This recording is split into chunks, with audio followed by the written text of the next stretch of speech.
Saludos cordiales, profesor Raúl Paz. Mi nombre es Julio Vera, estudiante de la carrera de Electricidad Industrial. En esta oportunidad expondré la actividad entregable número 2 del curso de Física y Química. Tenemos la situación número 1, que nos pide calcular la potencia en caballos de vapor y en caballos de fuerza. Estos son los datos con los que trabajaré. Para hallar la potencia se usa la fórmula P igual masa por gravedad por distancia. Todo entre el tiempo. Al reemplazar los valores se obtiene que la potencia es 7350 watts. Ahora, se convierte la potencia a caballos de vapor, donde un caballo de vapor es igual a 735,5 watts.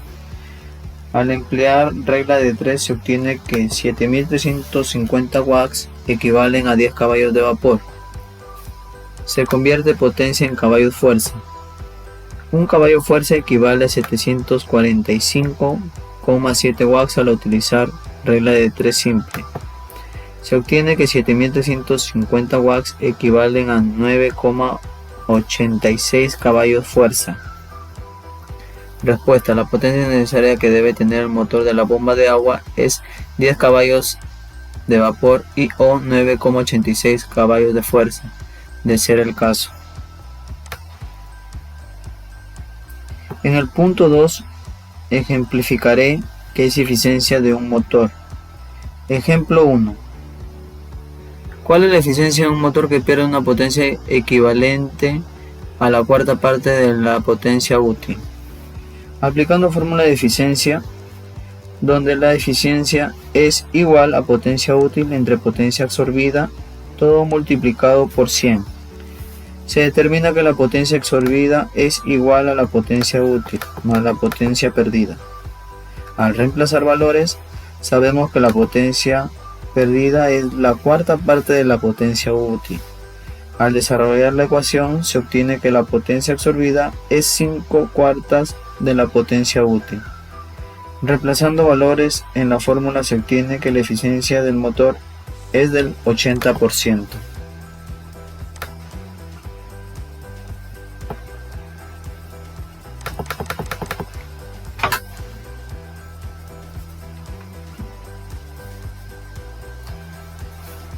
Ejemplo 2.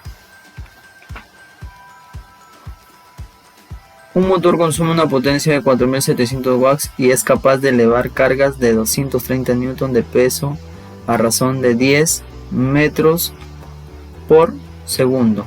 ¿Cuál es la eficiencia del motor?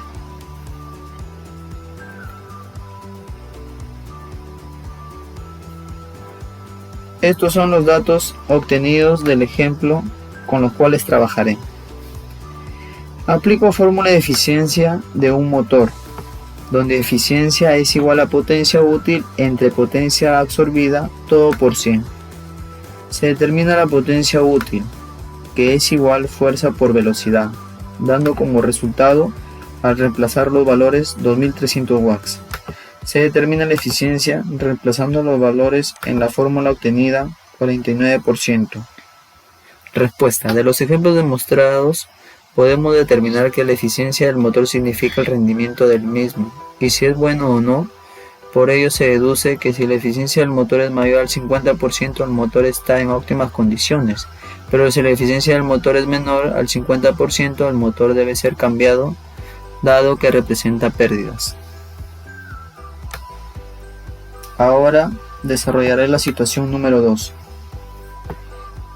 Pide calcular la fuerza mínima en el pistón A, la presión ejercida tanto en el pistón A como en el pistón B. Estos son los datos con los que trabajaré. Se determina la fórmula para hallar la presión, donde presión es igual a fuerza entre área.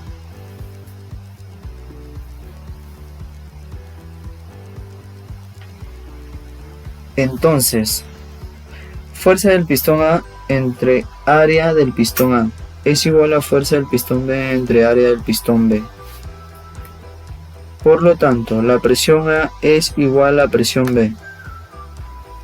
Se halla el área del pistón A, donde área del pistón A es igual a pi por r al cuadrado. Al reemplazar valores se obtiene que el área del pistón A es 0,12000 566 metros cuadrados.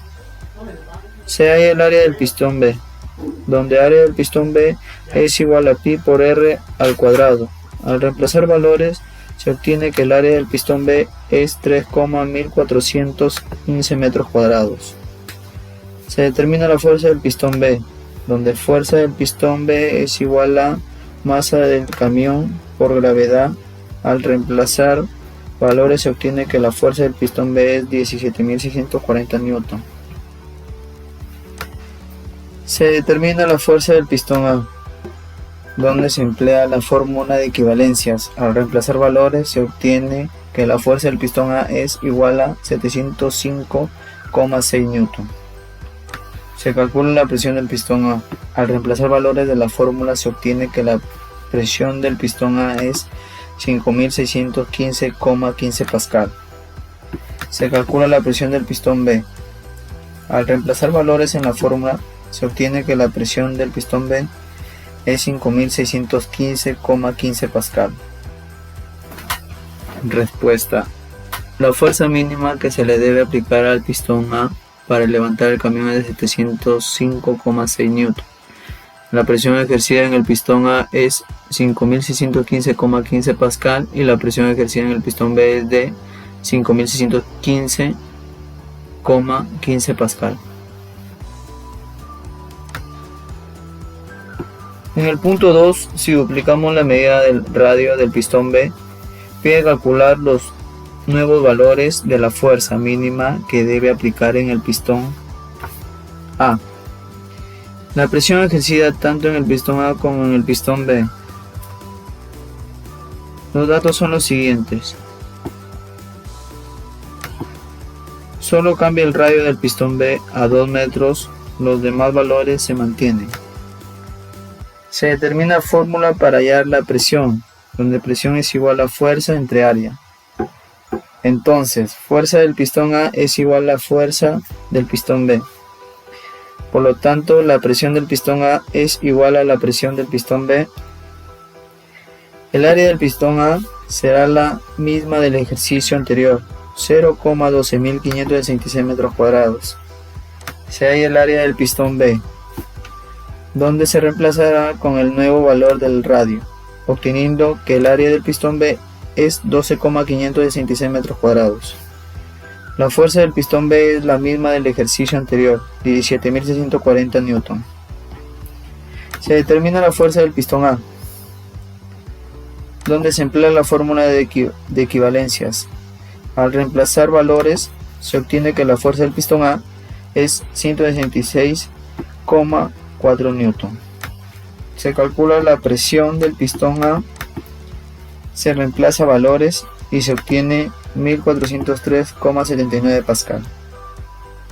Se calcula la presión del pistón B, se reemplaza valores y se obtiene 1403,79 pascal. Respuesta. La fuerza mínima que se le debe aplicar a la presión A para levantar el camión es de 176,4 newton. La presión ejercida en el pistón A es de 1403,79 pascal y la presión ejercida en el pistón B es de 1403,79 pascal. Punto número 3. Las magnitudes, presión, fuerza y área como se comportan directamente proporcionales, inversamente proporcionales. Sabemos que la presión es igual a fuerza sobre área, por lo tanto, durante el desarrollo de los casos anteriores se ha podido observar que la presión es directamente proporcional a la fuerza, es decir, mientras mayor sea la fuerza que se emplea, mayor será la presión obtenida. El área es directamente proporcional a la fuerza, es decir, mientras mayor sea el área, mayor será también la fuerza ejercida en ella, o mientras menor sea el área, menor será la fuerza ejercida en ella. La presión es inversamente proporcional al área, es decir, mientras mayor sea el área sobre la que actúa la fuerza, menor será la presión ejercida, o mientras menor sea el área sobre la que actúa la fuerza, mayor será la presión ejercida. Gracias.